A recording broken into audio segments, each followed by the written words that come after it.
السلام عليكم ورحمة الله وبركاته. الحمد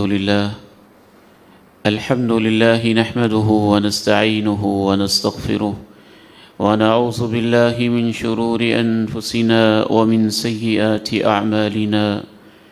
أشهد أن لا إله إلا الله وحده لا شريك له وأشهد أن محمدًا عبده ورسوله صلى الله عليه وعلى آله وصحبه وسلم. اللهم صل على محمد وعلى آل محمد كما صليت على إبراهيم وعلى آل إبراهيم إنك حميد مجيد. اللهم بارك على محمد وعلى آل محمد كما باركت على إبراهيم وعلى آل إبراهيم إنك حميد مجيد. رب اشرح لي صدري ويسر لي أمري واحلل عقدة من لساني يفقه قولي. اللهم انفعني بما علمتني وعلمني ما ينفعني وزدني علما. اللهم طهر قلبي من النفاق وعملي من الرياء ولساني من الكذب وعيني من الخيانة فإنك تعلم خائنة الأعين وما تخفي الصدور. أما بعد فإن خير الحديث كتاب الله وخير الهدي هدي محمد صلى الله عليه وسلم وشر الأمور محدثاتها وكل محدثة بدعة وكل بدعة ضلالة وكل ضلالة في النار. أعوذ بالله السميع العليم من الشيطان الرجيم من همزه ونفخه ونفثه. بسم الله الرحمن الرحيم. وتوبوا إلى الله جميعا أيها المؤمنون لعلكم تفلحون. وقال عز من قائل في مقام آخر قل يا عبادي الذين أسرفوا على أنفسهم لا تقنطوا من رحمة الله إن الله يغفر الذنوب جميعا إنه هو الغفور الرحيم. وقال سبحانه وتعالى إنا فتحنا لك فتحا مبينا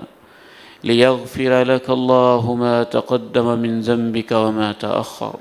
ويتم نعمته عليك. وقال سبحانه وتعالى إذا جاء نصر الله والفتح ورأيت الناس يدخلون في دين الله أفواجا فسبح بحمد ربك واستغفر إنه كان توابا. اللہ تعالیٰ کی شان، اللہ کا مقام، اللہ کی عظمت ہم اس کا اندازہ نہیں کر سکتے. رسول اللہ صلی اللہ علیہ وسلم ارشاد فرماتے ہیں ان اللہ تعالی اذن لی ان احدثکم عن ملک من ملائکة حملة عرش الرحمن عنقه منسن تحت العرش ورجلاه تحت الارض السفلی. اللہ نے مجھے حکم دیا ہے تمہیں ایک ایسے فرشتے کے بارے میں آگاہ کر دوں جس کی گردن عرش معلیٰ کے نیچے مڑی ہوئی ہے اور اس کے پاؤں 7ویں زمین سے بھی نیچے پہنچے ہوئے ہیں. ما بین شحمة اذنیہ الی عاتقیہ مسیرۃ 700 عام خفقان الطیر. ایک پرندہ 700 یا 500 سال تک چلتا رہے فلائے کرے، اڑانے بھرتا رہے تو 500-700 سال اڑانے بھرنے کے بعد جتنا اس پرندے نے فاصلہ طے کیا ہوگا اتنا فاصلہ اس فرشتے کے کندھوں سے کانوں تک بنتا ہے. افسوس ہے ان لوگوں پہ جن کے ایمان کمزور ہو گئے اور ایسی باتوں کو سن کے ان کے ذہن میں شیطان شکوک و شبہات پیدا کر دیتا ہے. اگر سائنس کہہ دے کہ سورج زمین سے 12 لاکھ گنا ہے تو مان جاتے ہیں. اگر سائنس کہہ دے VY Carnis Majoris, جو the known largest star of the world ہے، یہ سورج سے بھی کوئی کئی کروڑ گنا بڑا ہے تو مان لیتے ہیں۔ اور الصادق المصدوق علیہ الصلاۃ والسلام جو بولتے ہیں تو اللہ سے اذن پا کے، اور وہ جو ملائے اعلیٰ میں بعض دفعہ رب کریم نے آپ کو دکھایا ہوتا ہے، مشاہدات بتاتے ہیں۔ میرا تو جس قدر مجھے یقین ہے آپ مجھے دیکھ رہے ہیں، میں آپ کو دیکھ رہا ہوں، اس سے بڑھ کے ایمان ہے کہ وہ فرشتہ ایسے ہی ہے جیسے اللہ کے پیارے نبی نے بتایا ہے۔ سبحانک ما اعظم شانک، عرش کو اٹھائے ہوئے عرش کے ارد گرد کے فرشتے لاتعداد یہی کہہ رہے ہیں، سبحانک ما اعظم شانک، اے اللہ تو پاک ہے، تیری شان بڑی عظیم ہے۔ اس کی عظمتوں کے کیا کہنے، اس کی کبریائی کے کیا کہنے، اس کی بلندیوں کے کیا کہنے۔ زمین کا نام و نشان نہ تھا، اس نے میرے آپ کے لیے ساتوں زمینوں کا فرش بچھایا۔ آسمان کا وجود نہ تھا، اس نے 7 آسمانوں کی چھت ہمارے سر پہ تان کے کھڑی کر دی۔ سورج بنایا، چاند بنایا، کھیت بنائے، کھلیان بنائے، ایک بے ذرہ، بے مایا، حقیقی، معمولی، بالکل حقیر اور چھوٹے سے پانی کے قطرے سے مجھے اور آپ کو اس نے تخلیق کیا۔ توبہ کا اصل مطلب یہ ہوتا ہے کہ اللہ تیری شان بڑی عظیم ہے، میں تیری شان کے مطابق تیری عبادت نہیں کر سکا ہوں۔ اصل توبہ نیکیوں کے بعد ہوتی ہے، اصل توبہ نیکیوں کے بعد ہوتی ہے۔ نماز پڑھی تو نماز کے بعد ہم نے کہا استغفر اللہ، استغفر اللہ، استغفر اللہ۔ اے مولا کریم، تجھے سجدے کرنے آیا تھا، لیکن میرے سجدے تیری شان کے لائق کب ہو سکتے ہیں؟ تیرے سامنے ہاتھ باندھ کے کھڑا رہا، میں اس قابل ہی کب تھا کہ تیرے جیسے بادشاہ کے سامنے ایک مجسمہ ایک گناہوں کا پتلا تیرے سامنے حاضری دیتا۔ اے اللہ، میں تجھ سے مناجاتیں کرتا رہا، میرے دل کے خیالات ادھر ادھر ہوتے رہے، پتہ نہیں تیری عبادت کا حق ادا کر سکا ہوں کہ نہیں۔ استغفر اللہ، اے اللہ میں اپنے ٹوٹے پھوٹے سجدوں کے بعد تجھ سے معافی مانگتا ہوں۔ وضو کیا تو وضو کے بعد سبحانک اللہم و بحمدک اشہد ان لا الہ الا انت استغفرک و اتوب الیک۔ اے اللہ تو پاک ہے، تیرے سوا کوئی معبود نہیں، میں گواہی دیتا ہوں صرف تو ہی معبود برحق ہے۔ استغفرک و اتوب الیک، تیری درگاہ میں، تیرے عبادت کے مرکز میں، تیرے دربار میں حاضری کے لیے جس طرح پاکیزہ وجود چاہیے، وضو کرنے کے بعد بھی میرا وجود ویسا نہیں ہو سکا، میں وضو کر کے بھی تجھ سے معافی مانگتا ہوں۔ زکوٰۃ دی، الذین یؤتون ما آتوا وقلوبہم وجیلہ،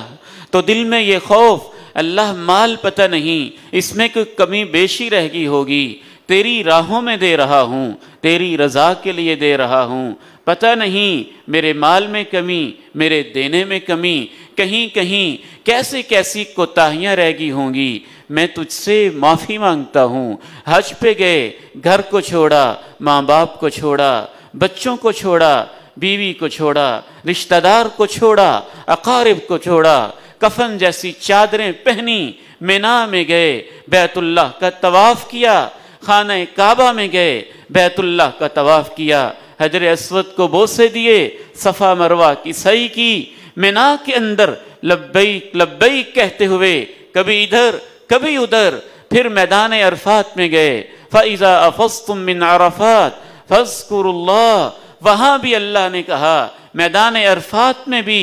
یوں غلامانہ انداز میں کفن کی چادریں پہن کے رب کریم سے اپنے گناہوں کی، اب بلکہ اس نیکی میں کوتاہیوں کی معافی طلب کرو۔ اللہ تیرے گھر کا تقدس تھا، میں اس کا لحاظ کر پایا کہ نہیں؟ حجر اسود کی ایک شان تھی، میں پوچھتے ہوئے کہتا ہے، جان دی دی ہوئی اسی کی تھی، حق تو یہ ہے کہ حق ادا نہ ہوا۔ یہ اہل ایمان کی توبہ ہوتی ہے، یہ صالحین کی توبہ ہوتی ہے، یہ انبیاء کی توبہ ہوتی ہے، یہ صدیقین کی توبہ ہوتی ہے، یہ شہداء کی توبہ ہوتی ہے۔ بلکہ امام ابن قیم الجوزیہ رحمہ اللہ تعالی فرماتے ہیں توبہ دین کا خلاصہ ہے، دین کی اسپرٹ ہے، دین کی روح ہے۔ جب بھی بندہ مومن اللہ کی عظمت کو سمجھ لیتا ہے تو وہ ساری زندگی اپنی زبان سے معاف کر دے، معاف کر دے، معاف کر دے، یہی الفاظ کہتا رہتا ہے۔ اس نے کوئی گناہ نہیں کیا، وہ پھر بھی کہتا رہتا ہے اے میرے مولا معاف کر دے، اے میرے مولا رحم فرما دے۔ حتیٰ کہ وہ میدان محشر میں ہوتا ہے تو وہاں بھی کہتا ہے معاف کر دے۔ حتیٰ کہ وہ امام الانبیاء ہوتے ہیں، کونین کے تاجدار ہوتے ہیں، دونوں جہانوں کے سردار ہوتے ہیں، انبیاء کے لیے قدوہ ہوتے ہیں، انبیاء کے لیے اسوہ ہوتے ہیں، جو رات کو عبادت کرتے ہیں تو اتنی کہ پاؤں میں ورم پڑ جاتا ہے، اللہ کو مناتے ہیں تو ایسے کہ کثرت کے ساتھ، اور اللہ کے دین کی طرف دعوت دیتے ہیں تو ایسے کہ خود اللہ کو رحم آ جاتا ہے کہ میرے نبی ان لوگوں کے پیچھے کہ آپ اپنی جان کو مشقتوں میں ڈالیں گے، لیکن جب وہ زندگی بھر کا مشن 13 سال مکہ میں محنت کی ہے اور اس کے بعد مدنی زندگی میں 8 سال تک جہاد مسلسل جاری رہا ہے، کبھی بدر کا میدان ہے، کبھی احد کا میدان ہے، کبھی اپنوں کے لاشیں دیکھے ہیں، کبھی اپنوں کے جنازے اٹھائے ہیں، کبھی تڑپتی روحوں کو دیکھا ہے، کبھی بہتے خونوں کو دیکھا ہے، کبھی جسم کے اندر ایسا چھلنی ہوا ہے کہ لہو لہان ہو گیا ہے، کبھی احد کے میدان میں دندان مبارک شہید ہو گئے ہیں، اور 21 سال کی نبوت کی زندگی میں پوری محنتوں کے بعد جب مکہ فتح ہوتا ہے تو اللہ بشارت کیا دیتے ہیں اِنَّا فَتَحْنَا لَكَ فَتْحًا مُبِينًا لِيَغْفِرَ لَكَ اللَّهُ مَا تَقَدَّمَ مِن ذَنبِكَ وَمَا تَأَخَّرَ وَيُتِمَّ نِعْمَتَهُ عَلَيْكَ وَيَهْدِيَكَ صِرَاطًا مُسْتَقِيمًا۔ آپ سے گناہ ہو یہ ہم سوچ نہیں سکتے ہیں، اس کا ہم تصور بھی نہیں کر سکتے ہیں، لیکن آپ کہتے ہیں کہ یہ سورۃ الفتح جو ہے یہ پوری دنیا سے مجھے پیاری لگتی ہے۔ آپ کے دل میں یہ احساس اللہ میں تیرے دین کا حق ادا کر سکا ہوں کہ نہیں، اللہ میں نے جتنی بھی محنتیں کر لیں تو بڑا عظیم ہے، تو بڑی شان والا ہے، جیسے تو چاہتا تھا ویسے تیری منشا کے عین مطابق میں محنت کر سکا ہوں کہ نہیں۔ آپ بھی کہتے ہیں اللہ مجھے معاف فرما دے، اور اللہ کہتے ہیں مکہ فتح ہو گیا ہے، ہم نے تیرے یہ سب احساس اگلے پچھلے اے میرے محبوب آپ کو معاف کر دیے۔ جناب انس رضی اللہ تعالیٰ عنہ کہتے ہیں ان كنا لنعد لرسول الله صلی اللہ علیہ وسلم في المجلس الواحد 70 مرة رب اغفر لي وتب علي انك انت التواب الرحیم۔ ہم اللہ کے پیغمبر کے ساتھ بیٹھے ہوتے، ایک دن میں نہیں ایک مجلس میں ہم گنتے تھے کہ ایک مجلس کے اندر 70 مرتبہ اللہ کے پیارے نبی فرماتے تھے رب اغفر لی وتب علی انک انت التواب الرحیم، اے میرے مولا مجھے معاف کر دے، میرے اوپر مہربانی فرما دے، بے شک تو توبہ قبول کرنے والا، بے شک تو رحم کرنے والا ہے۔ پوری زندگی کا مشن مکمل ہو رہا ہے، 23 سال کی زندگی تکمیل کے مرحلے میں ہے، ایک ایک ذمہ داری کو نبھایا ہے اور خوب نبھایا ہے، دین کا پیغام پہنچایا ہے اور خوب پہنچایا ہے، اور جب یہ اشارہ ملتا ہے کہ آپ میرے پاس آنے والے ہیں تو پیغام کیا ملتا ہے اذا جاء نصر اللہ والفتح ورأیت الناس يدخلون فی دین اللہ افواجا فسبح بحمد ربک وَاسْتَغْفِرْهُ إِنَّهُ كَانَ تَوَّابًا۔ صحابہ کرام اس سورہ مبارکہ کے بارے میں سمجھا کرتے تھے کہ اس سورت میں آپ کو پیغام دیا گیا ہے، آپ کا مشن مکمل ہو گیا، اللہ کی مدد آ چکی، مکہ فتح ہو چکا، لوگ اللہ کے دین میں جوک در جوک، فوج در فوج داخل ہو چکے، جو آپ کی ذمہ داریاں تھیں وہ ساری کی ساری اے میرے محبوب آپ نے مکمل کر دیں۔ 13 سال کی مکی زندگی میں، 10 سال کی نبی زندگی میں اکیلے ہی چلے تھے، ہر طرف سے گالیاں، تان و تشنی، پتھر برستے تھے۔ آج آپ اللہ کے پاس جا رہے ہیں اور 22 لاکھ مربع کلومیٹر کے اوپر آپ نے میرے دین کا جھنڈا لہرا دیا ہے۔ آپ اکیلے چلے تھے، 1 لاکھ سے زیادہ لوگ میری توحید کو ماننے والے ہو گئے ہیں۔ آپ آئے تھے، بیت اللہ میں 360 بت تھے، آپ نے ایک ایک کر کے 5 ٹکڑے ٹکڑے کر کے جاء الحق وزهق الباطل کا توحیدی نعرہ لگا دیا ہے۔ اب آپ میرے پاس آنے والے ہیں اور آپ نے کیا کرنا ہے؟ فسبح بحمد ربک واستغفرہ، اپنے رب کی تسبیح بیان کیجئے، اپنے رب سے معافی طلب کیجئے، انہ کان توابا، وہ بڑا مہربان ہے۔ اصل توبہ تو یہ ہوتی ہے، انبیاء و صدیقین، شہداء و صالحین کی توبہ۔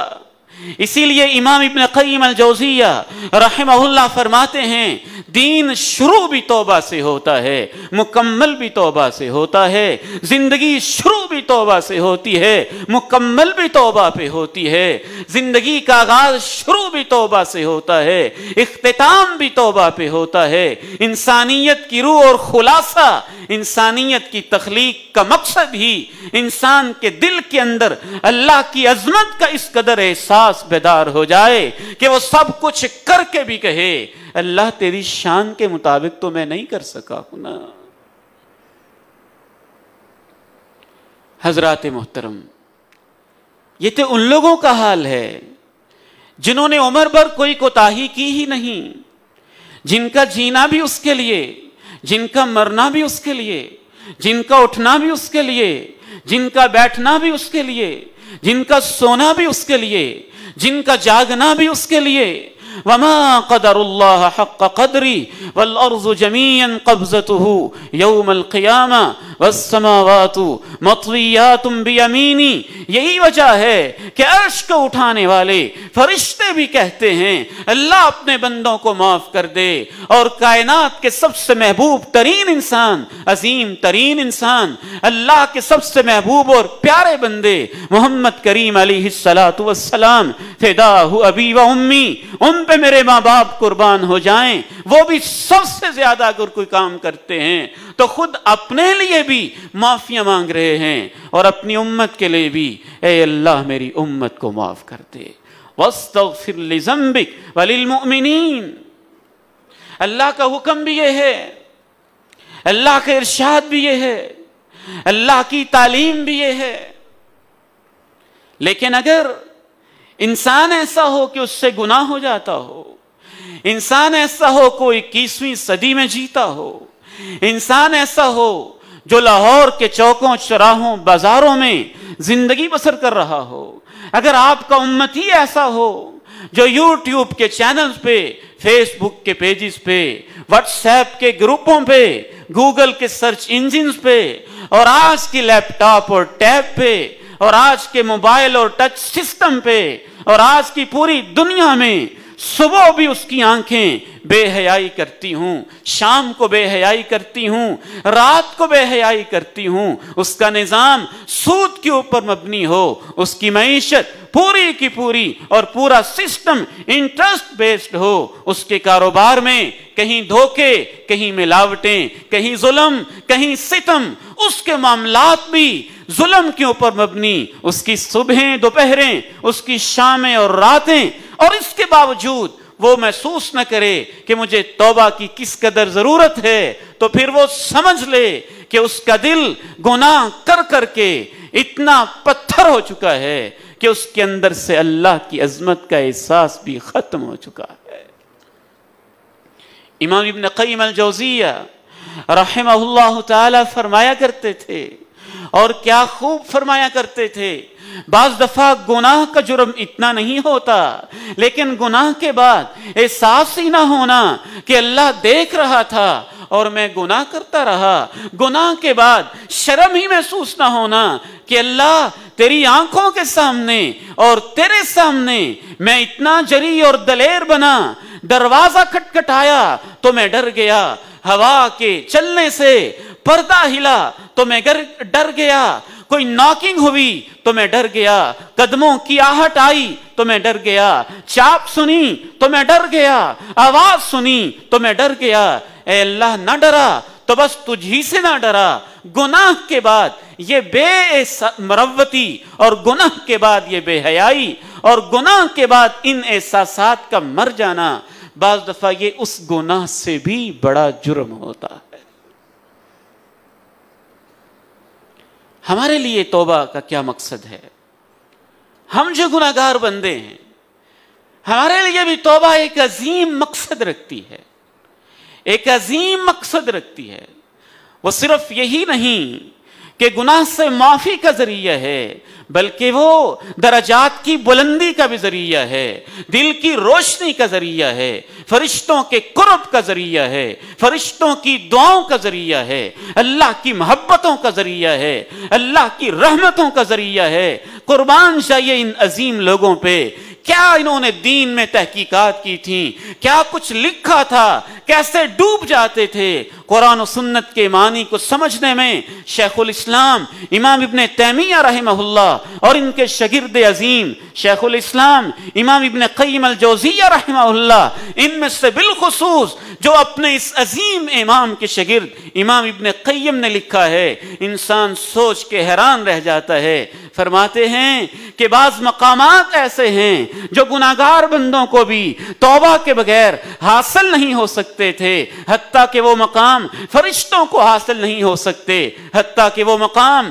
اللہ کی مخلوق میں سے کسی اور مخلوق کو حاصل نہیں ہو سکتے۔ انسان جب گناہ کرے اور گناہ کے بعد اس کے اندر یہ احساس بیدار ہو جائے، مالک تو کتنا عظیم ہے، میں کتنا ذلیل ہوں، تیری نعمتیں کتنی، میری طرف سے ناقدریاں کتنی، میری محتاجیاں کتنی، تیری بے نیازیاں کتنی، اے اللہ تجھے تو اور بھی غلام مل جائیں گے، میرے لیے تیرے در کے سوا کوئی در نہیں اور تیرے سوا کوئی آقا نہیں، میرا مالک تو اکیلا ہے، تیرے لیے بندے بڑے، میں بھاگ بھی گا تو پھر کیا ہوا، تجھے ماننے والے بڑے، میں نے سجدہ نہ بھی کیا تجھے فرشتے سجدے کرنے والے، زمین و آسمان سورج چاند تیرے سامنے سجدہ ریزیاں کرنے والے، میں نے قرآن نہ بھی پڑھا تیرا قرآن پوری کائنات پڑھنے والی، میں نے توبہ نہ بھی کی پوری کائنات تجھ سے ڈرنے والی۔ جب اس کے دل میں یہ احساسات پیدا ہو جاتے ہیں اور اس غلام کی طرح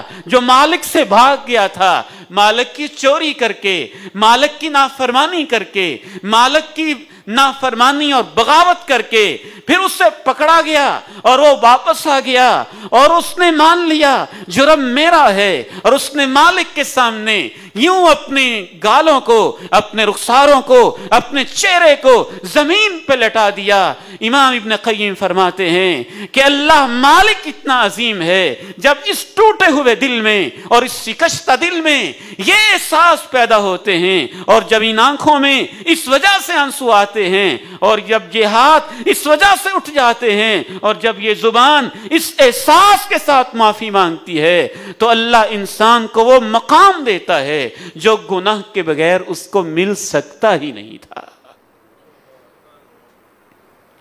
پھر اللہ اس کا استقبال کرتا ہے، اس کا انتظار کرتا ہے۔ صرف یہی نہیں کہ وہ اپنے اس بندے کا آنا قبول کرتا ہے، بلکہ اس سے آگے بڑھ کے وہ اس کے شکستہ دل کی کیفیت کو دیکھتا ہے، یہ اس کے ٹوٹے دل کے احساسات کو دیکھتا ہے، یہ آنسوؤں کی ندامت اور آنسوؤں کی جو موتیوں کی مالا جیسے اس نے اپنے رخساروں پہ موتیوں جیسے آنسو گرائے ہوتے ہیں، اس مالا کو دیکھتا ہے، تو پھر اللہ صرف یہی نہیں کہ اس بندے کو معاف کرتا ہے، اللہ اس کو معاف کرتے ہوئے اتنا خوش ہوتا ہے کہ اس کی خوشی کا منظر بھی ہم نہیں سمجھ سکتے تھے، وہ اللہ کے نبی نہیں سمجھایا ہے۔ فرمایا اللہ افرح بتوبۃ العبد، فرمایا اے میرے صحابہ، اے میری امت کے لوگوں، اگر تم میں سے کوئی شخص ایک جنگل میں ہو، ایک بیاباں میں ہو، ایک صحرا میں ہو، ایک حدیث میں کہا فلا،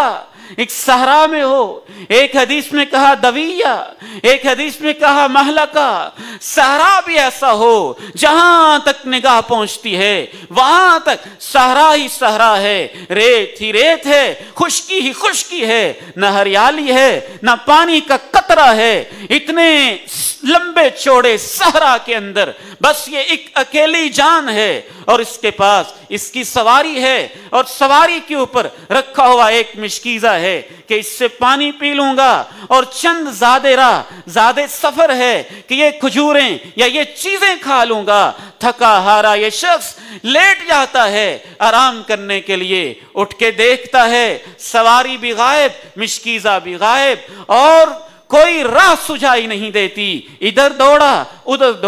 ادھر بھاگا ادھر بھاگا، ریت کے ٹیلوں پہ چڑھا، دور دور تک نگاہ دوڑائی، نہ سواری کا نام و نشان ہے، نہ کسی انسان کا نام و نشان ہے، نہ ہریالی کا نام و نشان ہے۔ مایوس ہو گیا، اب میری موت کا وقت آ گیا، اس صحرا میں نہ میں اسے اکیلا چل کے عبور کر سکوں گا، نہ میرے پاس پانی ہے، نہ میرے پاس کھانے کے لیے کچھ ہے، مرنے کے لیے، موت کے منہ میں جانے کے لیے اس نے سوچا بجائے اس کے کہیں دھوپ میں موت آئے، درخت کے سائے میں مرنے کے لیے لیٹ جاتا ہوں۔ یہ لیٹا، اس کی آنکھ لگ گئی، جب اس کی آنکھ کھلی اس نے دیکھا کہ اس کی سواری واپس آئی کھڑی ہے۔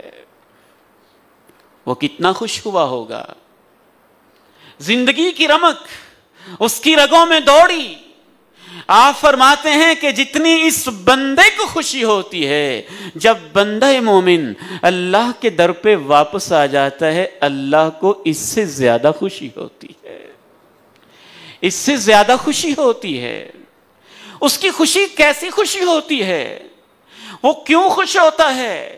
اس کا کوئی مطلب پورا ہوتا ہے؟ اس کو اس بندے سے کوئی غرض ہوتی ہے کہ اپنے اس بندے کی توبہ کا وہ محتاج ہوتا ہے؟ نہیں، اس کے خوش ہونے کی وجہ بھی نرالی ہے۔ میں تو جیسے بھی غور کرتا گیا اس حدیث کے اندر آنکھیں نم ہوتی گئیں، دل شکستہ ہوتا گیا، اللہ کی عظمت کا احساس بڑھتا گیا۔ اللہ تو کتنا مہربان، تو کیسا مالک ہے، تو کتنا عظیم ہے، تو کتنا رحیم ہے، تو کتنا کریم ہے۔ اللہ کی خوشی ایسی ہی خوشی ہوتی ہے، بالکل ایسے ہی جیسے ایک باپ کو، ایک ماں کو اپنے بیٹے سے محبت تھی، اس کے بیٹے کو اغوا کر لیا گیا، کسی ظالم نے اغوا کر لیا، اس ظالم نے جب اس کو اغوا کر دیا، قیدوں میں جکڑ دیا، زنجیروں میں جکڑ دیا، پابند سلاسل کر دیا، مشقتیں لینے لگا، ذلیل کرنے لگا، در در کی ٹھوکروں پہ اس کو لے جا کے کام کروانے لگا، ذلیل اور رسوا کرنے لگا۔ اس کی ماں سوچتی ہے میرے بیٹے کا کیا بنے گا، اس کا باپ سوچتا ہے میرے بیٹے کا کیا بنے گا۔ بندہ مومن جب اللہ کے در سے دور بھاگ جاتا ہے، شیطان ظالم اس کا دشمن جب اس کو گناہوں کی قید میں مقید کر دیتا ہے، اور اس سے چھوٹ کے جب یہ اللہ کے دروازے پہ واپس آتا ہے، اس ماں باپ کی محبت کی طرح اللہ کو اپنے بندے سے محبت ہوتی ہے کہ میرا بندہ شیطان سے چھوٹ کے، جہنم سے بچ کے میری جنتوں کا وارث بننے آ گیا ہے۔ صرف خوشی نہیں ہوتا، پھر وہ اس سے محبت کرتا ہے، وہ اس سے پیار کرتا ہے، وہ اس کو چاہتا ہے، وہ اس کو قریب کرتا ہے۔ امام ابن قیم الجوزیہ رحمہ اللہ فرماتے ہیں اس کے دل میں جو گناہوں کے اندھیرے تھے وہ چھٹنا شروع ہو جاتے ہیں، جو ایمان کا نور تھا وہ پیدا ہونا شروع ہو جاتے ہیں۔ شیطان اس کے قریب آ گیا تھا، شیطان اس سے دور بھاگتا ہے۔ فرشتے اس کے گناہوں کی وجہ سے اس سے دور ہو گئے تھے، فرشتے اس کے قریب آ جاتے ہیں۔ بعض گناہوں کی وجہ سے اس پہ لعنت برس رہی تھی، اب اس نے توبہ کی ہے، فرشتے اس کے لیے دعائیں کرتے ہیں، اللہ خود بھی اس سے محبت کرتا ہے، اپنے بندوں کے دلوں میں بھی اس کی محبتیں ڈالتا ہے، ایسی محبتیں ڈالتا ہے، ایسی محبتیں ڈالتا ہے کہ اگر اس نے یہ گناہ نہ کیا ہوتا اور اگر اس کے دل کے اندر یہ کیفیت نہ پیدا ہوئی ہوتی تو شاید اس کو یہ مقام کبھی نہ ملتا۔ تاریخ اس واقعے کے بارے میں متذبذب ہے، لیکن نصیحت کے لیے میں عرض کرتا ہوں، فضیل ابن عیاض، کیا فضیل ابن عیاض، کیا ان کا مقام تھا، کیا ان کی ہستی تھی، کیا ان کی شخصیت تھی۔ کہتے ہیں تاریخ کے بعض مورخین کہتے ہیں ڈاکہ ان کا کام تھا، چوری کرنا ان کا کام تھا، بعض اور وجوہات بیان کرتے ہیں۔ شراب و کباب کی محفل سجی ہوئی ہے، ایک طرف سے آواز آتی ہے، الم یأن للذین آمنوا ان تخشع قلوبہم لذکر اللہ، او ایمان والو کیا ابھی بھی وقت نہیں آیا کہ تم اللہ سے ڈر جاؤ؟ فضیل ابن عیاض کے دل پہ یہ آیات ایسی اثر کرتی ہیں، آنکھیں نم ہو جاتی ہیں، کہتے ہیں وقت آ گیا ہے۔ پھر ائمہ کہا کرتے تھے ہم فضیل کی آنکھوں میں جو اللہ کا خوف محسوس کرتے تھے، فضیل کے جسم کے اوپر جو اللہ کی خشیت کی کیفیت ہوتی تھی، یہ ہم نے بڑے بڑے اماموں کے جسم پر بھی نہیں دیکھی تھی۔ ابراہیم ابن ادہم، ان کو جو مقام ملا تو گناہوں کے بعد توبہ ہی سے ملا۔ فضیل ابن عیاض، ان کو جو مقام ملا تو گناہوں کے بعد توبہ ہی سے ملا۔ زازان، ان کو جو مقام ملا گناہوں کے بعد توبہ ہی سے ملا۔ اللہ کے پیغمبر کی صحابیہ جوہینہ قبیلے کی عورت، اسے جو مقام ملا توبہ ہی سے ملا۔ صحابی رسول ماعز ابن مالک الاسلمی رضی اللہ عنہ وارضا، ان کو جو مقام ملا گناہ کے بعد توبہ ہی سے ملا۔ حتیٰ کہ اللہ کے پیغمبر نے کہا ماعز نے تو ایسی توبہ کی ہے، پوری بستی والوں میں ایک ماعز کی توبہ کو تقسیم کیا جائے تو سارے شہر پوری بستی کو اللہ معاف کر دے گا۔ آپ توبہ کو کیا معمولی سمجھتے ہیں؟ اسی لیے شریعت اسلامیہ توبہ کر جانے والے انسان کو تان و تش نہیں کرنا اور اس سے یہ کہنا کہ دیکھا ہے تو پہلے کیسے ہوتا تھا، اس سے بہت برا فعل سمجھا گیا ہے۔ تو جو گناہگار لوگ ہیں ان کے لیے تو اللہ کے پیغمبر نے یہاں تک کہہ دیا لولا تذنبون، اگر اس کائنات میں گناہگار لوگ ہوتے ہی نہ، کسی سے گناہ ہوتا ہی نہ، تو اللہ اس پوری انسانی آبادی کو ختم کر کے ایسی مخلوق پیدا کرتا جن سے گناہ ہوتے اور پھر وہ گناہوں کے بعد معافیاں مانگتے۔ انسانیت کی تخلیق کا ایک مقصد ہی یہ ہے۔ گناہ ہوتے ہی نہ تو فرشتے تھے جن سے گناہ نہیں ہوتے تھے، ان سے خطا نہیں ہوتی تھی، وہ ہر وقت اللہ کی عبادت کرتے رہتے تھے۔ توبہ ہی کی برکت سے انسان کو وہ مقام ملتا ہے کہ جب آخری انسان جس نے سب سے آخر میں جنت پہ جانا ہے، گناہوں کی معافیاں پا پا کے اور حتیٰ کہ جہنم کی آگ کی سزائیں سہ سہ کے جو سب سے آخر میں جنت میں جائے گا، جب وہ جنت میں جا رہا ہوگا تو اس کے سامنے ایک نورانی چہرہ نمودار ہوگا، یہ بیچارہ گناہوں کا ستایا ہوا اس کے سامنے جھک جائے گا اور وہ کہے گا کیوں جھکتے ہو، تم سمجھتے ہو میں نورانی مخلوق ہوں، نہیں نہیں، اس جنت کے تم بادشاہ ہو اور اللہ نے مجھے تمہارا نوکر بنا کے بھیجا ہے۔ سلام علیکم، سلام علیکم، سلام ہو تم کو، سلام ہو تم کو۔ گناہ مسئلہ نہیں ہے، گناہوں پہ اصرار کرنا مسئلہ ہے۔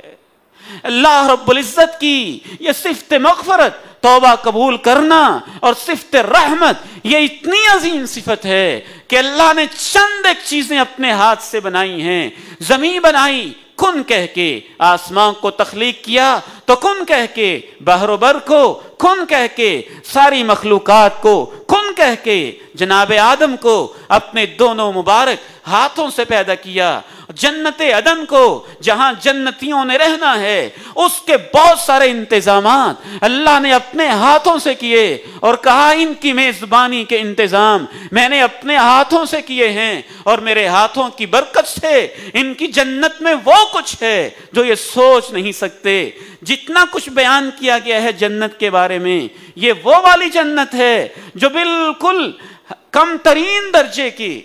ترین درجے کے معاملات ہیں، اور اس لیول پہ آ کے بیان کیا گیا ہے جس لیول پہ ہم امیجن کر سکیں ہماری ذہنی سطح کے مطابق۔ لیکن جنت عدن جو جنت کا اعلیٰ ترین مقام ہے، اللہ نے کہا اس میں نے اپنے ہاتھوں سے اپنے بندوں کے لیے وہ کچھ رکھا ہے جو ان کے حاشیہ خیال میں آ ہی نہیں سکتا ہے۔